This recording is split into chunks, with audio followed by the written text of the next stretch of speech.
Robert, can you hear me? Yeah, I can hear you clear.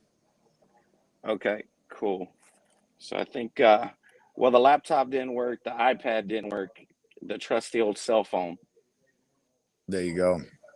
So we finally, Jesus Christ, we finally got it going here. All right. So I just lit up the EMS. Okay, I'm smoking a Maduro. Perfect. Okay. Yeah, I got that. I got that on board for the next smoke here. All right, bro. So I guess I guess you and me are the MCs here. The Sounds adults good. have left the room. Perfect. All right, so let me see if I can see some of these comments here. All All right. right. All right. Oh, we're So here we go. live. Yeah, it's kind of yeah, we're live. I thought you'd be seeing like a ton of people. I thought so too. It's kind of hard with the phone. I Yeah. think I think if one of us had a laptop that worked, it would probably be a little easier. So I'm gonna have to switch back and forth between our screen and the comment screen here, which is not going to be great. But anyway, discussion about how this collaboration came about. So I I think it's safe to say that you and your fans of what you do will probably have to carry the majority of the weight of this broadcast. So you might have to answer all the questions here. All right. So you want me to take that one? Take that one. All right. Sounds good. Well, obviously, you and I've known each other for a while, and we were kind of kicking tires and talking about various concepts of what we could do together. Just going over ideas. We talked some stuff with Caldwell. We talked some other projects, and then we got to the idea of Lost and Found, and we were looking to do something different. We first, I think, we were trying to see what you guys had in your aging rooms and what we could use if there was any inventory. Then we decided to do something kind of more original, which was manufacturing, but using like really aged special leaf that you guys had and trying to create something that was reminiscent of like kind of the older flavor of some things that I enjoyed from you guys. So we went over, I think, a few specific brands that I particularly enjoyed 10, 15 years ago that you guys produced and wanted to reproduce like the experience that I had back then, not creating something new, but creating something reminiscent of my fondest memories of smoking some of you guys' products, even outside of me, just building something that I liked with you guys, but me making something that kind of hit where I think you guys, hit for me, my fondest memories of some of your brands. So it was really cool. And then we landed, of course, on Bolivar. So that was really nice. That's that's what was so exciting for me when you mentioned, when we were going through this process, and there's some things that we do really well, and especially there's some tobacco profile that we do really well.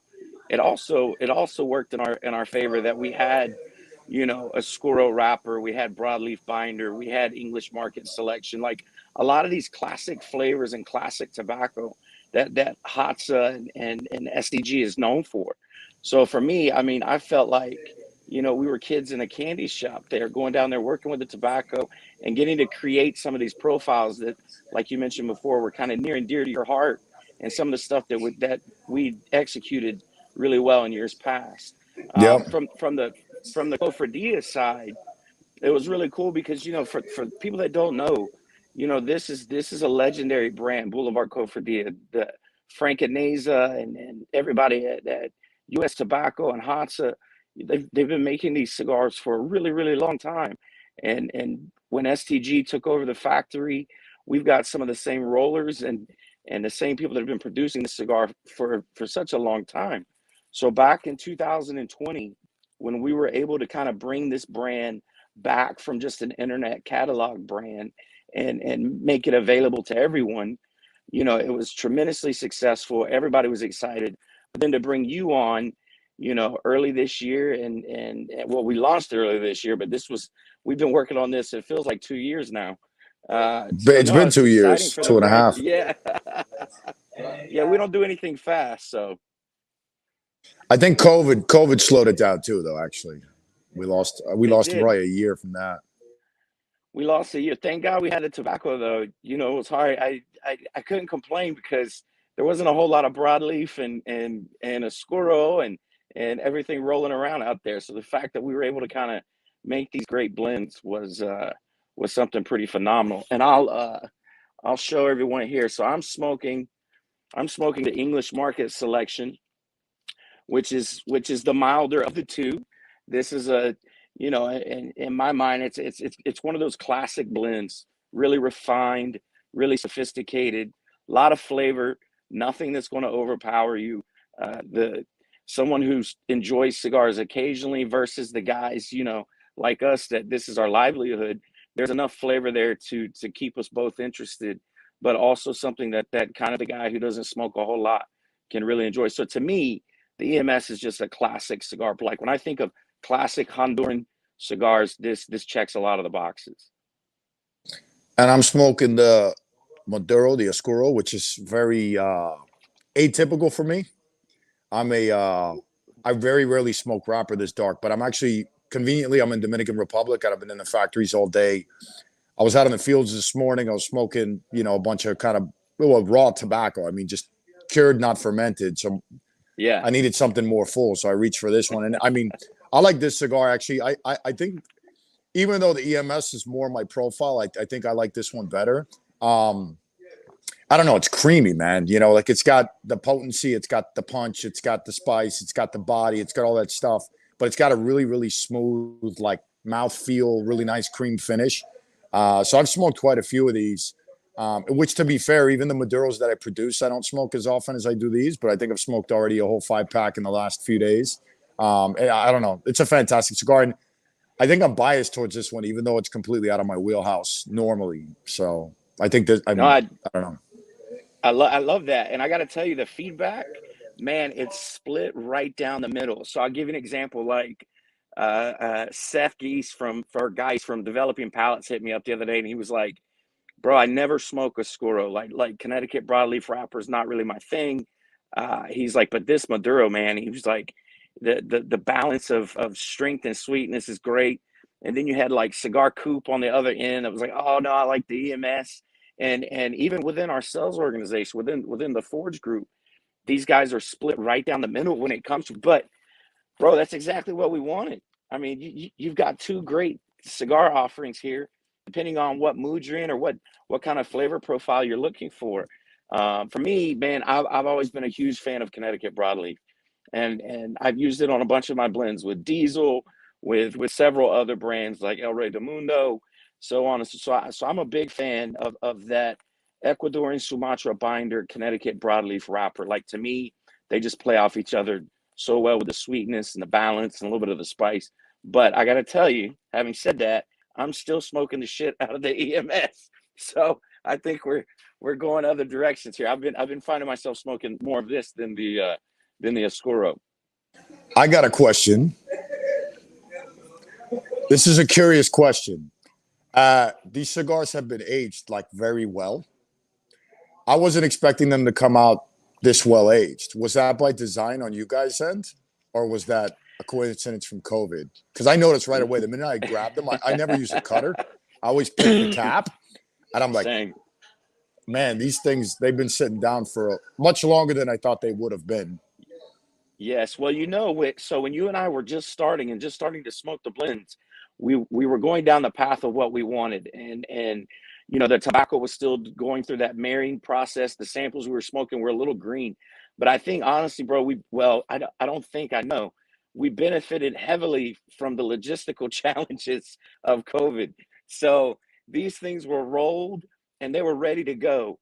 And then last year, with all of the logistical issues we had, with just the overall the demand of the market, these things sat for the last half of last year.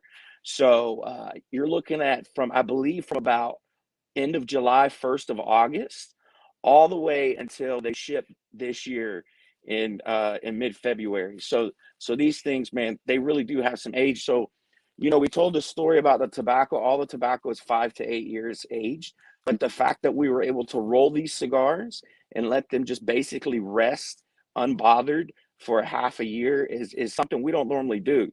So this is when you're pumping out as many cigars as we are, it's hard to go, okay, Robert and Justin, we're going to let you guys just take up space with these limited, 5 packs.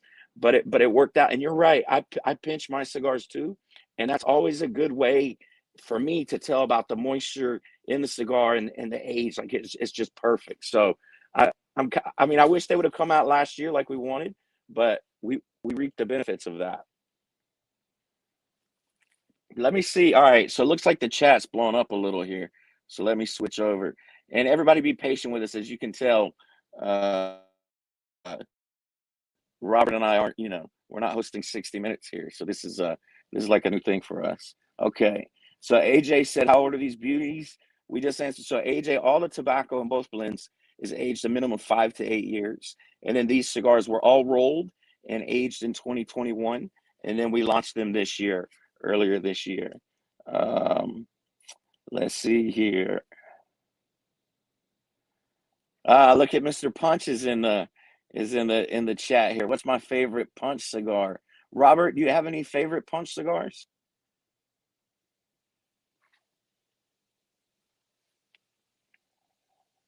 I think I got you on mute. Hold on. I was saying I hadn't smoked a Punch in a little while, so I can't answer that fairly. I don't think that's the answer Mr. Punch was going for. No, I'm sorry. Well, no, Mr. Punch, you know what? Send me a 5-pack. Send me a 5-pack. To be fair, Punch has done some cool things here recently. So Punch Wait, partnered did you guys do the AJ thing? Was that what we did? We did with the Okay, Punch yeah, I Diablo. did smoke that. I did Yeah, smoke we that. did. Yeah, that was very good. So that's the only one I've smoked recently then, and it was very good. But I forgot I smoked that one. Mr.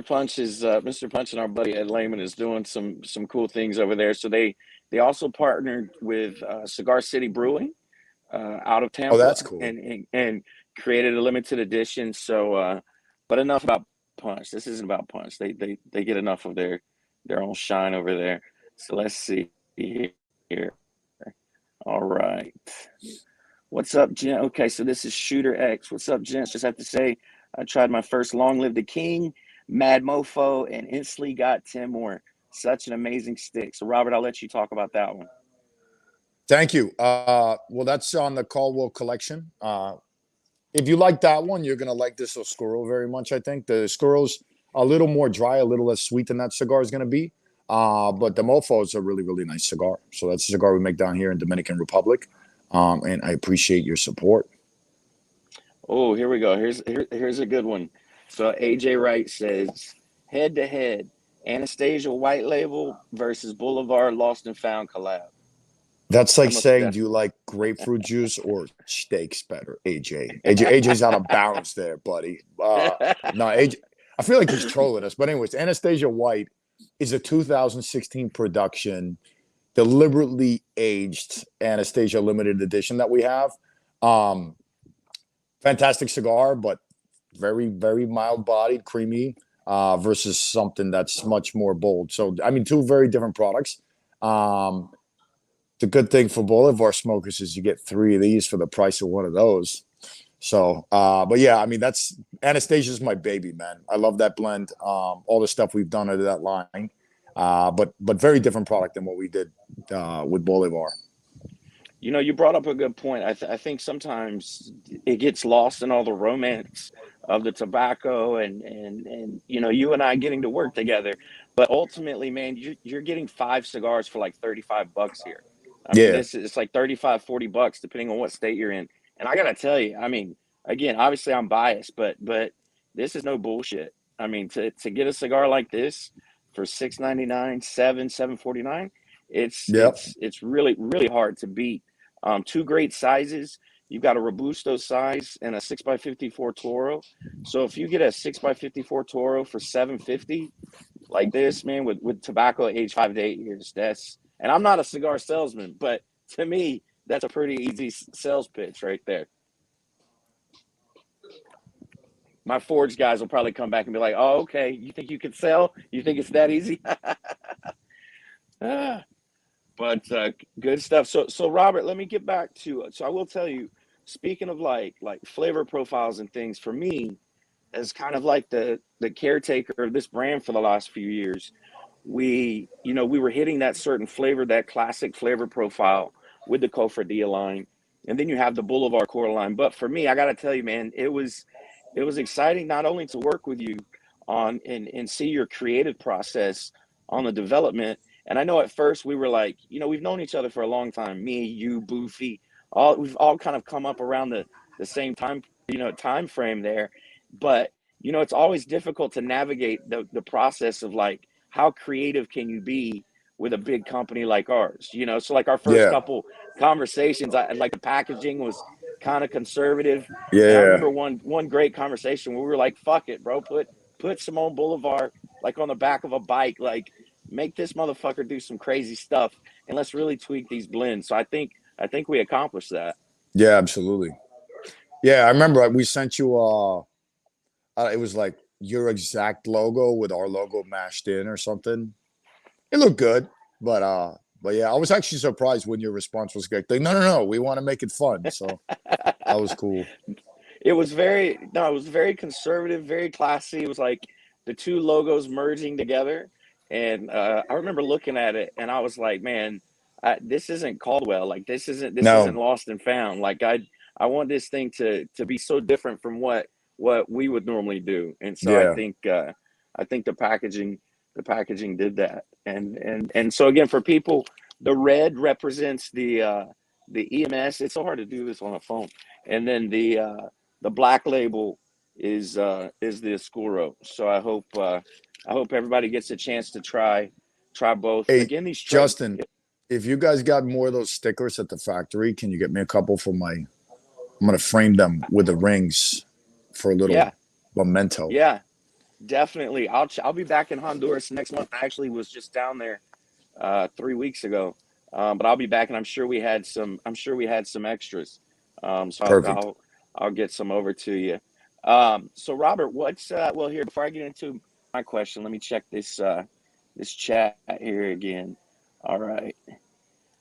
So wow, demonic swagger. That's a hell of a handle there. So demonic swagger wants to know. He said, "Would you say the EMS is less strength than the Oscuro? To me, EMS as first smoke of the day, Oscuro as midday cigar."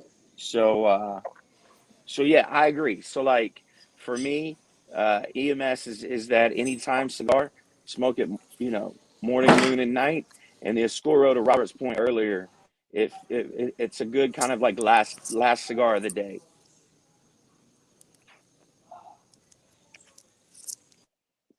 I think Robert, you probably agree with I had to that. pull The the the rings off this thing.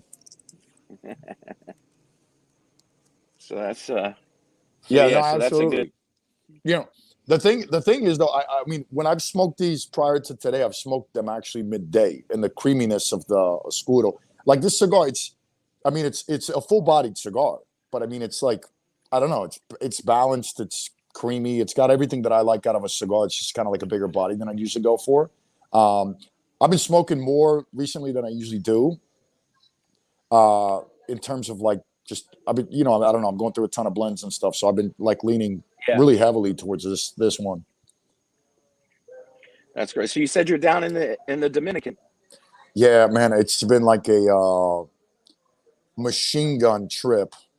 Like I've been here 2 days. Been to like 4 or 5 printers and ring factories, 4 box factories, 3 cigar factories, 2 fields. Tomorrow I got another factory in the morning, 2 factories in the afternoon. Then of course the follow up meetings on like, hey, we need to get this done, and they bring you back the samples. And then my recaps Thursday morning. Then I head over to Santo Domingo, meet with a graphic designer Thursday afternoon that I have there. Have a nice relaxed dinner, and then Friday morning, graphic design 10 to 2, and then go to the airport and blast back. So it's like a really That's efficient trip. that's typically how it is. So I just got back from Santiago on Wednesday. So I was down there for Pro Cigar. I went down a few days early. Obviously I had to take care of some stuff in our factory. We hosted some tours at the farms and also at the factory. So it was cool to be able to participate with that and educate, you know, uh, customers and media on kind of our process and some of the cool things we're working on. And then you had all the parties. But typically, man, every time I take a trip to our factories, it's kind of like what you're doing. It's a jam-packed schedule. And then maybe you post a picture at night smoking a cigar and people are like, oh, it must be nice. And it's like, dude, you don't see like the 14, 16-hour days of just factory meeting, farm meeting, you know test blending, Yeah. smoking from like sun up to sundown. And then typically at night we're getting around to smoking the stuff that we couldn't get to smoke that day in the factory. So these aren't like leisurely trips here. No. And I don't know if this happens to you, but I mean, you smoke those fresh cigars off the table and you're smoking them late until the nighttime.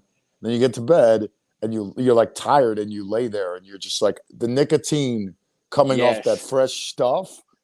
I have to take a sleeping pill. I didn't do it last night. And I mean, I was tossing and turning till like 2:30. Then I woke up every half an hour. And then I had my alarm set for like 6:30. I was out of bed at 5. Like I was just destroyed. And then you drink a ton of coffee and then you're smoking, headache. I don't know. By Oh, the dude, time you get back, you're broken. no, it's true. It's so brutal because one, you've got so much stuff going on, like so many different parts of the business, from the cigars to meeting with the box factory, the labels, and there's something about that fresh tobacco that, I mean, nicotine in itself kind of keeps, if I smoke late at night, but that fresh tobacco, it's like my body's done and you're jet lagged and my brain is just like moving constantly. Yeah. Um, so yeah, I usually have to take, and I don't usually have to take anything to fall asleep, but I usually take like some little melatonin gummies or something, because otherwise you're up till 2, 3, and then you're back up at 6 because you're just Yeah. like, what am I gonna do? Just lay here? But that Yeah. smoking that fresh stuff, man, it's unbelievable when you come back and your palate's burnt out, Yeah. and then with the coffee, I took I won't mention his name because I don't. He's probably on here, but I took a guy from our office. They're big cigar smoker, but never been to the factory. And between like the 15 Cuban coffees and the 15 cigars, I mean, I didn't know if he had like nicotine poison or just the jitters and the smoking. And yeah, so I don't think he's going to go back anytime soon. But Yeah. we get, it's kind of part of our life. So Yeah. And the fresh cigars too, like you're talking about blowing out your palate, like the moisture. I mean, you're smoking a cigar oftentimes that's got like a relative humidity, like I don't know, in the high 80s or something. So it's producing a ton of steam and you yeah. burn your palate, man. And by the end of the trip, you're just like, yeah, it's just like a lot of times, like I'll rest my palate coming into these trips. And then so I smoked lightly through the weekend, I think, actually coming in. But then when I get back, I mean, I'll take off like, at least Friday to Monday, Tuesday, and just like Yeah. let my let my palate come back. But You have to, man. I do the same thing if I go Sunday to Sunday, or if I go like a Sunday to Friday. I usually try to take off the weekend and maybe just smoke lightly on Monday, because you have to, especially in the position that we're in when you're constantly having to try new blends and do quality control. You've got to have that fresh palate, and it's easy to burn out. Let me all right, looks like we've got some more questions here. Okay. All right. So Paul Worley, I think this is for you, Robert. He said, "I'm new to your brand.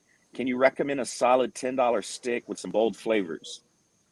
the only thing that we have in that price point is Blind Man's Bluff. Bold, I'd say Blind Man's Bluff Maduro made down here at DR. Unfortunately, most of our cigars are mid-teen price point, with the Blind Man Bluff brand being the one exception to that. But Blind Man Bluff, we have Nicaragua, which now we don't have in stock. Um, we have the Maduro Connecticut Habano, made in 3 different countries. So we have DR, Nicaragua, and Honduras. But definitely, I think the Blind Man Bluff Maduro made down here would be your go to for us. $10. You get a Robusto Toro, and then I think a 60 is like 10.5 bucks. Yeah. Yeah, which is a great price point. And from my end, we've got my brand Diesel. The majority of our cigars are below 10. We've got a few that are touching that 10 to 11 range, but all the tobacco's medium full bodied. And then obviously the general cigar portfolio in the fours. There we've got brands like La Gloria Cubana, full of flavor, and then also CAO. So there's a bunch there. Robert, so tell me what's new with Caldwell and like what's going on in your world, bro? Uh, you know, a lot of things. I'm having like a midlife cigar crisis. So it's like a bunch of things at once, man. Like I started doing like this hard reset this year on how we produce. So it's like, the production from building a blend to building a brand to, introducing the brand was something that was very streamlined, efficient. It was a 90-day process when it came to the packaging and the delivery. Maybe for you guys a little longer because you're bigger and I think probably less nimble. But for us, it was always when I have my blend, it's 90 days to market. And obviously with COVID, things got weird. So we went through COVID very easily. You had very limited back orders. Like we actually like flew through COVID with inventory, Grand Brew like crazy. But then turning the corner this year, I'm like, okay, no, we can't do business as we did prior. So what I did was I took, and I'm taking the first quarter of this year to build out the rest of my year and then into next. So I'm lost and found. I have like 14 projects that are going into production on packaging now that are slated into 2022 to be in front of the packaging curve. Caldwell, we're doing the same, like our whole year's built out, everything's in place, but we're going into next year. So we're going very far out on our timelines. And we're just going to stockpile in Miami and just be ready to rip whenever we decide to introduce stuff. So that's very, very problematic for me because, I'm the operator of the business, or I have another operating partner, but co-operator. I also design all of our packaging. I do all the brands. I'm involved in the blending in a variety of ways, from building blends myself to collaborating on blends. So there's like all that legwork. But then when I was saying like a midlife tobacco crisis, through all this like lifting, it took me back to the beginning. So I don't know. I'm like in this weird epiphany stage of my cigar career where all of a sudden like the romance is coming back very strongly. And I think a lot of manufacturers, like we all love what we do. We all love making cigars, but at a certain point you get in the grind, and COVID gave me the hard kind of reset that I Yeah. needed to reposition and get my personal life in order and like smell the roses and enjoy life and then this and that. But then this trip in particular and the last 60 days of excitement of like, let's build another brand, let's build another brand, and let's work on a blend, and let's work on a blend, and let's work like that action took me back to like ground zero Caldwell formation. And I don't know, man, it struck a chord in me. And all of a sudden, like I'm with a couple guys from my office, another friend of mine, and I'm walking the fields today. And I'm like, I'm being romantic about the whole thing, which I haven't been in years. And I don't know, man, it's very cool. So like literally midlife tobacco crisis, but very, very cool. And now I don't know. I'm very gung ho on kind of repositioning, I think, some of what we do, you know, I don't know, just gets you That's thinking. So Yeah, no, that's man, that's great. Man, and I appreciate your honesty because people don't really, it's tough. Those of us that are on the inside of the rope, and I tell people all the time. I had an older guy tell me one time. He was like, the reason I love fishing so much is I very rarely get to do it. And so, like for us, when cigars are your, everything that you think about from the time you wake up to the time you go to bed to your livelihood. Sometimes it's easy to get lost in the process, and it's just the grind. And the grind is not what we put on Instagram. The grind is not what yeah, we put on Facebook. We put all the cool shit and the great memories and the cool things, the collaborations and the celebrating top 25s. We don't put, when you're behind a windshield driving halfway across the country, or you're stuck at the border of Honduras and Nicaragua trying to get through, and so hotel it's breakfasts. yes, exactly, the hotel, we don't post like getting back to the hotel at midnight and the rep going, all right, so I'll pick you up at 9 a.m. And you're like, bro, we just, it's you Yeah, land, you go do an event, you go see people. So, and again, it's not complaining. It's just part of the process, right? It's part of the reality. And so for me, I can relate to what you're saying because every time, well, not every time, but more recently, and I think because of COVID, because we weren't able to really go down to our factories, going down to the factory, the pace slowing down, smoking the blends, being in the field, it kind of resets your perspective a little. And so no, so I totally get where you're coming from. It brings some of the romance back. And Yeah. even for me at Pro Cigar, like looking at the faces of these consumers that had like never been to the Dominican and never been to a tobacco field, like going through and showing them the different varieties and explaining them the different parts of the plant, like saying how geeked out they were, got me pretty excited. Got me pretty excited too. Um, so what? Oh, here we go. So we've got a question. Some people are asking, what's our personal favorite cigar? So for me, that's tough, but maybe you can I answer got that one. I got two of them, and then I have a backup that's associated with you guys. Okay. So my two, Anastasia Green Label, which I would say I'm biased to because we produced, but I mean that cigar is just like gold. We made it with Carrillo, um, which was actually inspired by something, the La Gloria Cubana Artesanos de Miami, that old blend Ah, from like yeah. 2009. Yes. And that's actually like Yes. that cigar, man. They had a size called Campana Chica, I think that was like a little torpedo. Dude, that shit's good. And I don't know how good it was when it came out. I mean, relative to how good it has been the last years, but I mean, like, I buy that cigar retail. Like, I love that cigar when I can find it. And then Davidoff had a cigar. They did the Millennium Blend, and they had the Lancero and the Petite Corona. So those are two of my like, they count as one because just that was just like magic, that cigar to me as well. Oh So yeah. those are up there for me, all of them. So I got to tell you, since and I can't remember when it was. I think maybe it was 2011, maybe it was 2013, somewhere in there. But you released the Eastern Standard, I think the Cream Crush or something. Yeah, I think that was the name of it.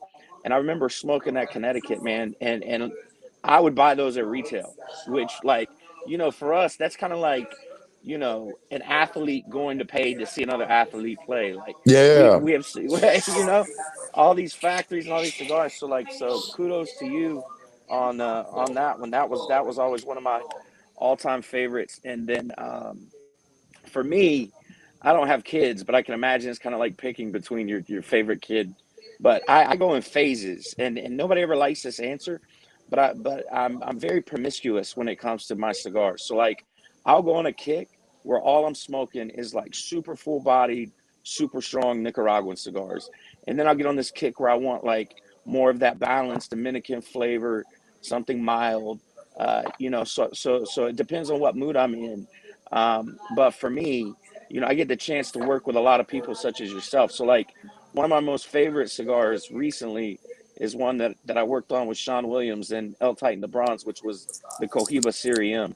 That to me is one of the best cigars to ever come out under that Cohiba brand. So that's something I've been smoking a lot of recently. Um, Robert, I think I saw something. You had some news today on Halfwell. I think one of your brands was released or started shipping, something like that. Yeah, we did a box pressed iteration of King is Dead. And also, actually, that was supposed to ship in January. It got a couple months extra rest, and it's just a fucking banger, man. That cigar is so good. Like, I I hadn't smoked it since I don't even know. I mean, like late fall or something, and they came into Miami, and I lit one up, and I was like, "This is really good." And then I smoked another one today, but it's killer, man. So I don't, they're going out to market right now, but we got that one under a belt. Like we're behind on a couple, but we just started shipping Yeah. it out today. But it's a banger. It's our first box press. No cello on it. The way cigars should be sold. I wanted to keep it classic. Retailers are gonna bitch. There's gonna be damaged cigars, but it's doing exactly what it was meant to do by not having cellophane on it, and you notice. So that's really, Yeah. really good. We have that issue. Like, for instance, the original Boulevard Cofradia, it comes in this beautiful cabinet presentation, uncellophaned with this beautiful gold band around it. And when we brought it back from JR, one of the things I hated was we had to go put them in cellophane because, Yeah. again, with damage in the retailers. But, as I don't consider myself an artist, but I do consider myself, kind of a purist. And much like there's a lot of cigars I don't even want to put a band on, much less Yeah. cellophane. Like, it's just it's always a tough thing to do. So I'm glad you can pull it off though. Well, we'll see what happens. I don't know. But like myself, I was saying this the other day. I was talking to somebody, and I mean, I produce cigars and I smoke all the cigars that we produce to make sure they're smoking right, to make sure the blend's right, to make sure, sometimes the blend's going to be perfect, but they pack them and there's high humidity, like weird things happen. So you want to taste productions as they come in. But my personal, like if I sit down, take off my shoes, put the feet up, put on some music, what cigar do I light? It's always going to be a Lancero Lonsdale Corona Petit Corona, like 46 or lower ring gauge. And I have a personal collection of cigars in my house that I take all the cellophane off. I put them in the Bolivar acrylic, like box humidors, and I put them and I have like 10 of them, and I age them for at least 1 year with no cello on them. And that's what I smoke when I want to sit down and enjoy a cigar. So, Yeah. the cello thing in our industry, it's a necessary evil when it comes to like, hygiene for some people, or you like where do you put the UPC, or Right. obviously the guys that grab them and jam them in their nose or cut them with their nails, or you want to put together a sampler pack, the bulk issue, so that or I don't know, cigars turn into mulch sometimes in boxes when they get mishandled.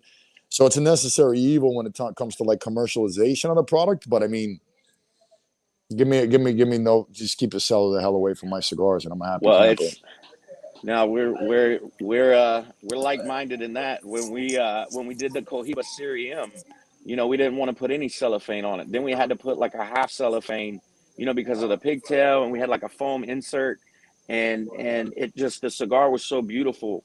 The hat, with because it was unencumbered by all this other stuff. But yeah, it's tough with the damage. I had to, it's funny. I had to explain to people because it was a pigtail, and if the pigtail would get damaged a little, people automatically assumed, the cigar was damaged. And I'm like, well, Yeah, you're pulling that pigtail off anyway. But ultimately, we had to give in and make some changes. But dude, you're saying a lot. You're making me feel good because I'm in the process. I've been renovating a house for the last year and a half. So like a genius, I bought a house during the pandemic, but I did get it before the market went crazy. So I've got all these cigars in coolers, so I've got massive, massive coolers with the Boveda packs and the Humacare packs. But I have this one special cooler where I have all of my like special shit that nobody gets to smoke, and they're all uncellophane. I've got these beautiful little trays.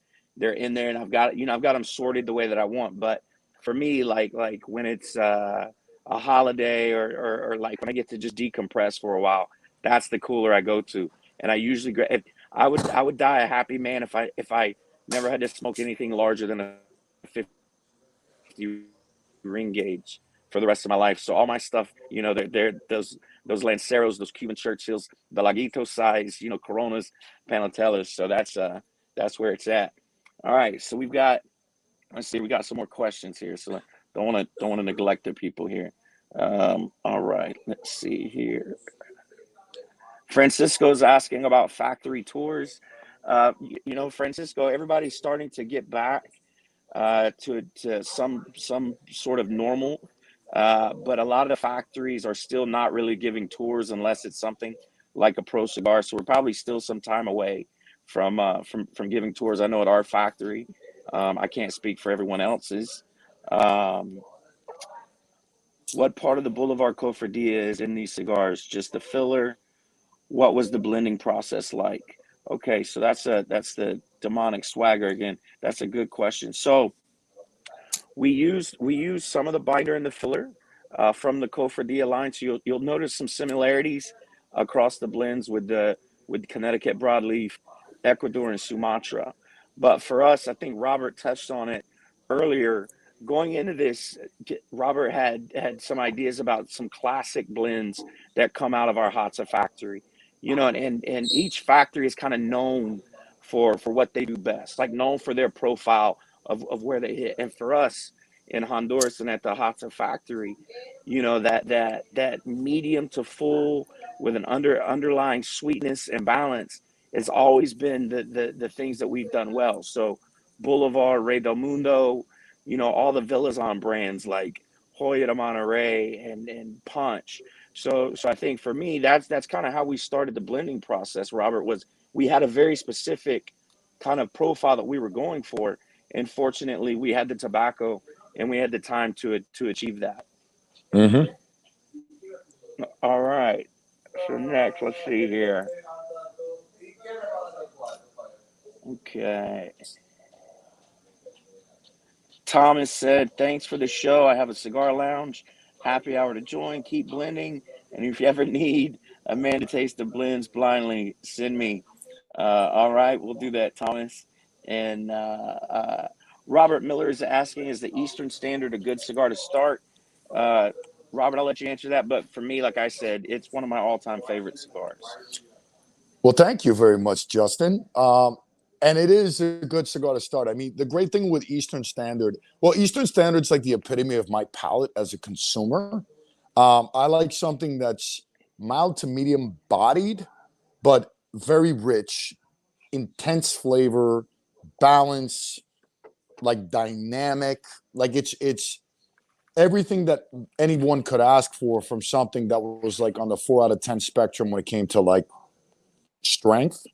So it's a lot of guys that smoke that cigar, like if they're a full-bodied smoker, they still enjoy it because that is the intensity and the mouthfeel and the experience of a big-bodied cigar, but not being big-bodied. So it's like really, it's very weird. Like it doesn't do what you would ever expect a cigar that looked like that to do. Like what I noticed with that cigar is a lot of guys smoke it and they keep looking at it, which is a sign of two things. It's either confusing them or they love it, and maybe it's both. But guys constantly like the feedback is always, I didn't expect this from this cigar. And I think that's the beauty with that brand, is it delivers something outside your expectation or your assumption of what it's going to give you. So I think that's a great place to start, is that brand. I love that. I told a group of people one time. I said, you know, my goal when I make cigars is to make people stop smoking. Justin And has they get, frozen. oh, hold on, let me see here. So those of you guys that are watching, Justin kept Back. freezing before the show. Oh, there you go. You're back. Okay, I can hear you, but okay, I was just explaining that you kept freezing coming into the show. dude, So this we has made it been, 45 minutes yeah. with no freeze, though. Am I good now? Is it back Yeah, you're live? good. You're good now. Okay. So yeah, so I told this group of people, I said my goal when I make cigars is to make people stop smoking.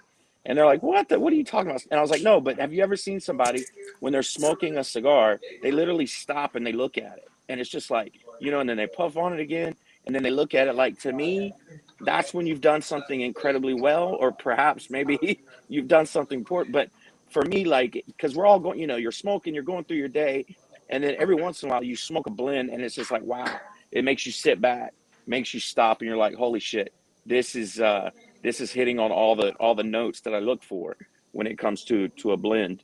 Um, for me, I appreciate what you were saying about the cigar and the strength and the balance.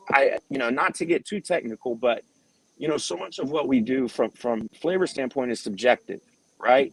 Like, how, you know, something smells like rosemary. Well, how do you know if you've never smelled rosemary? And like, we all know the science behind the salt and the sweet receptors, but for me, my goal is to find balance, and the balance in the strength and balance in the flavor. And I think, Robert, that's why I'm such a big fan of the cigars that you make, because from my opinion, the hardest thing to do in this industry is to make a really great mild to medium cigar that's full of flavor, because any issues you're not going to be able to cover up with strength, right? So it's the same thing with food, with coffee.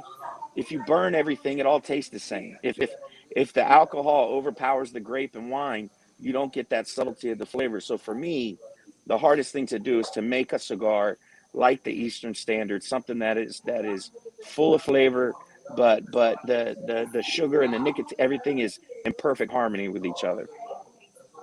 Justin, you can hear me clearly? I can. Fantastic, because my internet went out here in DR, but I have like Google Fi. So I'm staying Yeah. connected, which is cool. So that's good. No, I can hear you good. So let's see. We've got a few more questions here.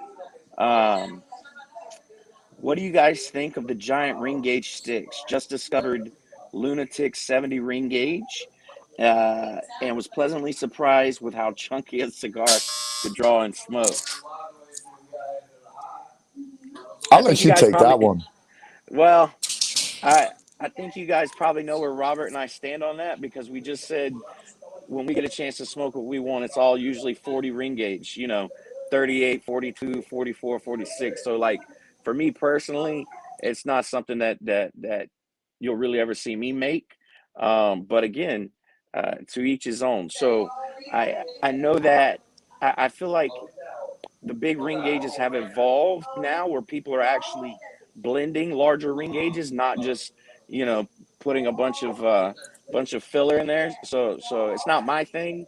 Robert, I haven't seen you come out with any 770s or 880s. So We actually didn't want to make a 60. Um, when I designed my brand, it was all around like what I like to smoke, but then you have to like make things for others as well. So we made larger ring gauges. But I mean, you won't catch me if it's like I'll. I mean, I don't even know. I'm smoking. I think if it's above 50, I usually don't touch it. But I mean, these larger ring gauge, I mean, I'm smoking them, but my preferred size is always like 40, south of 46, man. 46, okay, 646, 5.5, 46, 5.5, 43, 643, it's Lanceros, 40 ring. Like you just down there. I mean, and I'll pay top dollar for that shit. Like for me, it's not like, oh, there's a Toro, it's 12. And then the Corona is 11. I'm gonna buy the Toro. I buy the $11 Corona every time. So well, I think we, even this one, like this is a 54. To me, this feels like why would you want something larger than this? yeah, A yeah, 54 is about as far as I want to go. But I think I've noticed a change in the industry. So like I've been doing this since 2009, and you see these fads and these things come and go. Everybody for the longest time was just looking for bang for your buck, right? And so if a Toro is 8.99 and a Lancero is 10.99, even if they only had time to smoke the Lancero, they're going to buy the Toro and either hot box it down or put it out. And I think we've done a good job the last couple of years of explaining to people that wrapper to binder ratio, the flavor that these small ring gauges deliver. And I think they're growing in popularity. And I see more people. yep. Again, do you want to pay? Do you want to pay? Save $3 on a average bottle of wine, or do you want to pay that extra $3 and have a phenomenal bottle that's going to be memorable? And that's the way I look at it with these small ring gauges. Like if you can, spend the extra $2-3 and really enjoy that cigar experience. And I mean, most manufacturers and most industry people are smoking like 50 and south. Carrillo smokes a 60 a lot, but a lot of guys, like Justin, if you saw me and I had a handful of cigars, you'd probably take a Lancero or a Corona out of my hand before you take a Super Toro. Industry guys smoke Absolutely. small. And every time we're all together, all of us are smoking, smaller ring gauges. Yeah, And I think that's a good sign of us knowing kind of what yeah. flavors you want out of this and what's going. So let me ask you, Robert, are you pretty much back to traveling and everything getting back to normal, or still pretty So local? that's a trick question. I never really stopped. Like when like COVID. I mean, South Florida was different. Like we didn't have COVID. We had like we gave COVID to people, but I mean, you had like I don't know 60 days of weird. I think you had like a portion of people and the New Yorkers that were all very weird with COVID, and then like I mean, it's just kind of like normal after the first 60, let's say 90 days max. Um, but I mean, like, I don't know. I've been DR 12, 14 times last 24 months. I went to Peru. I went to Spain 3 times. I went to France, Switzerland, Germany, Holland, Belgium. So I've been like, Oh New yeah. York, like all around California, Vegas, whatever. So I've been like kind of very normal, I guess, with that. But what I haven't gone back to is the grinding with the reps. Because I used to travel at least like 30 weeks. 30 weeks was a slow year, 5 days a week, like just road warrioring with my reps. And then when COVID hit, I'm like, nah, Yeah. that shit is over. So I'm doing like dynamic trips where it's like, okay, let's ride with these guys and figure out what they're missing, maybe on the sales side, key account maintenance, some events. But I mean, I've geared back, and it'll be a permanent change when it comes to like managing my time. And I've spent a lot more time down here in DR, which has been very good. And like we were just talking about those small brands, I'm rolling out a small size. I'm rolling out an entire concept that's like, if you don't want to buy them, I'll smoke them. Fuck you, I don't care. So it's all around like, what do I like? So it's given me time to like kind of reconsider that stuff. But I mean, I'm back to normal operationally, I think. But then that one part about like the grind, there's no money Yeah. in the world that would make me go back to that. I'm sorry. It's no, it's true. It kind of changed. It changed all of us a little because well, a lot actually. When I my last trip, so I was in Honduras in February of 2020, and then I came back for a few days, and then I went to Syracuse, New York, and I had like three events. Like I had one in Syracuse, one in Buffalo, and one in Albany, and that was like the first week of March. And then I remember like as I was flying back, like the world was just shutting down, and so that March to probably I think November, that was like I'd never spent that much time at home in Yeah. my professional life, and it was nice. Like it kind of reset. At first it was a little weird, but so same with me. So when it came back to the factory, I was still sneaking down to Nicaragua, Dominican. I did spend a lot of time in Florida, quite a bit, and it was getting such a pain to go to Nicaragua that I got a place down there because again, flying in on a Sunday, then getting retested on Wednesday, then spending a night in Managua to fly, like it just was a pain in the ass. So I'd Yeah. go down and stay for 10, 12 days at a time, and was able to actually get a lot of stuff done. Um, so yes, but it's definitely changed the do I want to continue to spend 150, 200 days on the road? And the answer is no. More dynamic for sure. Yeah. But I will say I did have an odd experience in Florida. I was in South Beach and I went to this nightclub and you had to like I remember like I was walking by and all the music was at like a whisper, just kind of like and my buddy was like, "Oh yeah, bro, you can't have the music above a certain level. You can't, To the And so I Miami just like Beach mayor, like some of his ideas, he's like, okay, clubs can open, but we don't want people yelling to hear each other. So yeah, let's make the yeah. music like cocktail lounge level. I'm like, smart, like what the hell? It was such an odd thing to be walking by the club and it's just like I hear music faintly, but it's kind of like, like you don't want your neighbors to get pissed off, Yeah, like, okay, yeah. they're going to call the cops. Um, well, look, man, this has been great. We're running up on close to an hour. I want to thank everybody. I know there's some questions we probably didn't get to. I'll check a few more here. Um, and yeah, I think I hope the we just wanted to relax, have a good time. The I guess the last little bit of sales news. Cofradia is at brick and mortar only. It's in these great trays. I think we've got about 200 to 300 accounts across the U.S. that have them. Again, it's super limited. We made a very limited number. So if you see them in the wild, grab them. This isn't something that we're just going to surprise you again with next year.